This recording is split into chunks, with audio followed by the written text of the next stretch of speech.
I'm ready. Alrighty. All right. Do I read it out or you read out the question? We can. So what types of training are best suited for the sport you coach and why? Well, for my sport of track and field and primarily sprints is what I've been doing. My type of training is flexibility, strength and resistance training, plyometric training, and fartlek training. And why is that? How do you guys use those? Good question. Flexibility, of course, the more flexible you are, the faster you're going to be. Your leg turnover will be a whole lot faster. Right. Strength and resistance, same thing. The stronger we are, muscular-wise, it makes us that much faster. And it's not just the legs; it's got to be the arms, because the momentum we do with the arms has a lot to do with our speed. Plyometrics, oh, that's my favorite for preseason. That one does a lot for everything. Starting blocks for speeds throughout the track. I think that's what it's mainly what I use it for. And fartlek training, that one right there, it's going from slow, your heart rate is real slow, to when I say go, when we pick it up, picks up the heart rate. Normally we'll go for about 30 seconds to about a minute, almost at 100% potential, and then back down to getting the heart rate back down.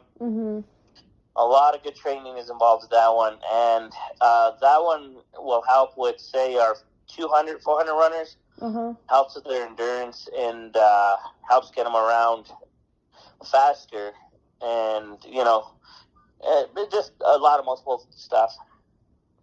Okay, awesome. Thank you. For each athlete noted below, choose the types of training you think would be beneficial for the athlete's performance. Justify how each method you choose would benefit the athlete. So for a high jumper. Flexibility training, and that one is good to, I don't know if you've ever seen it before, but when they get over the bar, they got to get it in a position of like the letter C. Yeah. They bend over. So that's where you need it. Strength and resistance. Same thing, you'd have to use force. You got to plant your foot down to push off and go over the bar. Plyos, oh my goodness. This is where plyos is best friends with a high jumper. Because you definitely got to get the push, and you got to get the muscles to get as high as you can over the bar. And cross training, what that's good for is, having to start and get a good takeoff for about a 5 to 10 step approach. Yeah. To your muscles, your strengths, getting over the bar, pushing over the bar, different things like that. Awesome. And for a triathlete? Triathlete. That was a new one. When I saw it, I was like, oh, interesting, because triathlete that's a lot. That is swimming, biking, and running, which is good. I do cross country, and then there's the track with the speed. But flexibility, same thing with the other questions. You've got to be flexible. The more flexible you are, the better you're going to be as an athlete. Strength and resistance. Wow, it probably comes into effect a whole lot more when you're swimming and using those arms to help pull yourself. And of course, with the bike, plyometrics. Same thing, like the other prior questions. That plyometrics is good for pretty much every type of sport. Interval training. Oh my goodness, that is a sport where you can use interval training a lot more due to the fact of you're going long distance for the runs. Then you got to learn to transition to getting on a bike and using primarily your legs. Right. And same thing with the swimming. Continuous training. Wow. Yeah, that one's used for, going forever. The normal triathlon is anywhere from an hour to 2 hours, maybe 3 hours. Yeah. So it takes a toll on your body, so you got to get used to it. Fartlek training, this is one too where you're wanting to pass people on a bike or on a run. You got to learn to sprint about a good 30 seconds past someone and get way ahead. Right. And cross-training, triathletes, they own cross-training. That's where cross-training, I feel like it came from almost, the triathlete. All right, so what serious outcomes do you see occur in your athletes who overtrain, undertrain, or overreach? Let me see what I put here. Hold on, let's see here. Okay, sorry, I was behind. What question was that one? What number? 3. 3. Okay, I just don't want to goof. Okay, there it is. For short term, what I noticed with injuries, especially in track and field, we're going to see basically shin splints. That's where the overuse is. Sometimes I will see, say in our throwers, you'll see some back injuries. That's pretty scary. Long term, I have definitely seen stress fractures. And that is, I've seen it in the foot and I've seen the legs, and that's, right along the shin.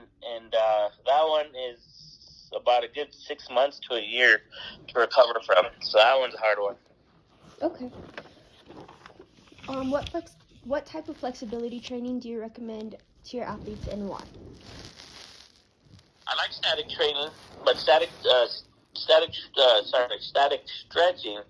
That one's good for after practice. Once our muscles have cooled down and once we're done with everything, due to the fact that one, it's, you're standing there or sitting down, you're really not moving, no movements. That one's for after practices. Dynamic is excellent for active movements where joints and muscles go through a full range of motion. That one, of course, sometimes will mimic races, or certain forms that we're going through the races. When I was an athlete, we always started off with static.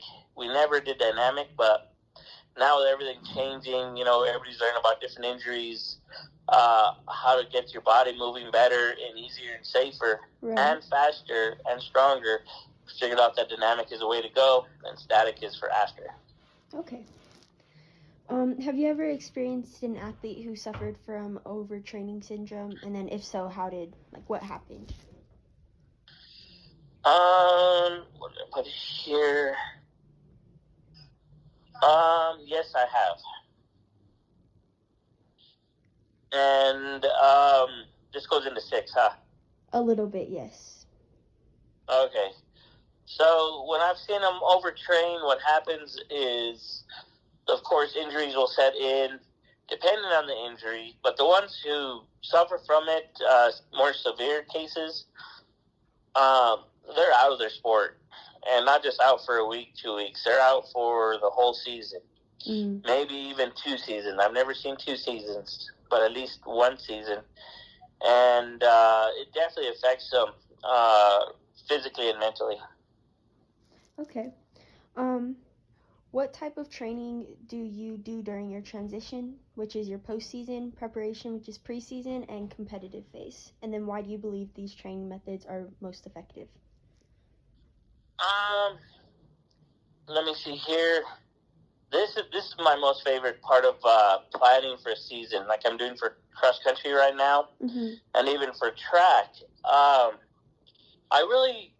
never really do like a postseason transition. The only time is maybe for track, and that is going into, say, an additional track meet, like the Great Southwest. However, I mainly plan for preseason and competition phase. Okay. I plan months ahead of each season, and I will, of course, adjust, each season depending on the athletes that I have and who I know, what they can handle. But there's a lot of different factors that go into it. If there's a successful season, I try not to change from it too much, but I do the fact of I don't want the kids to get bored, especially my athletes that are been with me for 4 years and they're going senior year. I always want to keep things fresh. whenever we get closer to, like, say, from preseason to competition, I then divide the competition into a little further into other phases. Like, say, at the tail end of it, it's called the tapering down phase. Right in the middle, it's more of a speed phase. And at the beginning, it's, I call them, my muscle phase, trying to get more muscles and strength. Mm-hmm. Okay, cool. So then the last question, I'm going to break up into different questions just so it's not, like, too many. So first is, what are your goals for your athletes' microcycles? So basically a microcycle is the weekly training program, which can, like, form the important foundation for the longer training program. So what do you guys do for your microcycles? For microcycles, like I said, when I divide it up, preseason, I will concentrate a lot on the strength training. You know, I'm going to do hills. I'll do stairs. I'll do short burst type of,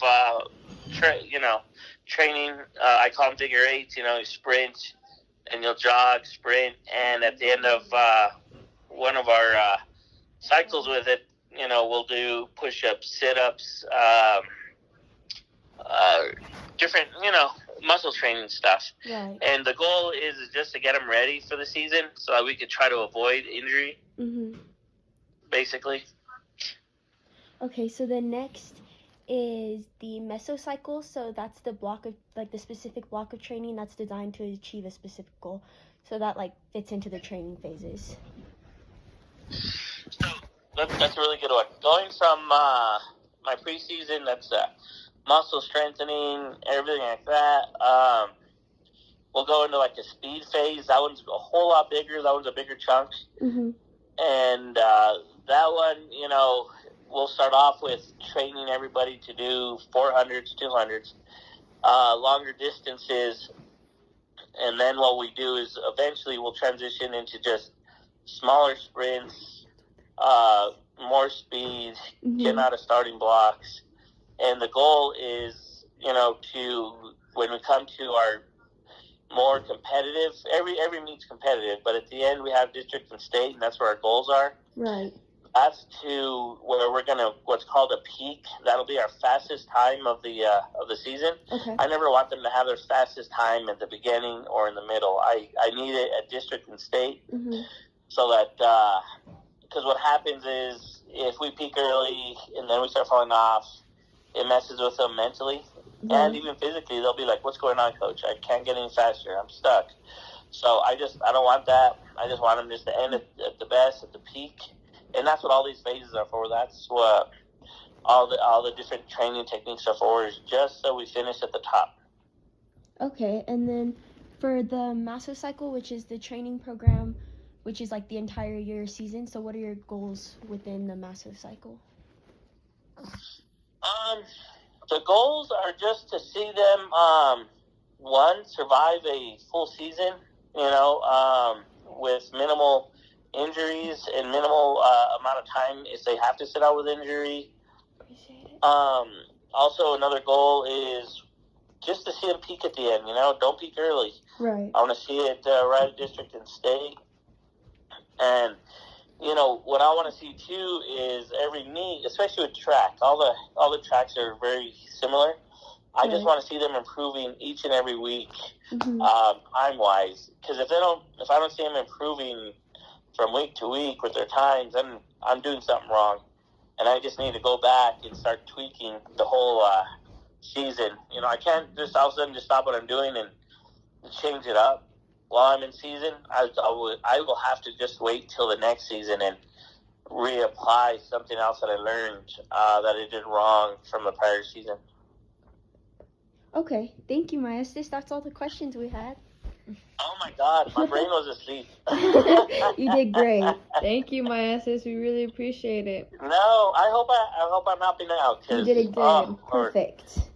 Yeah, no, I appreciate y'all. We love you. Love you too. You have a good rest of your day.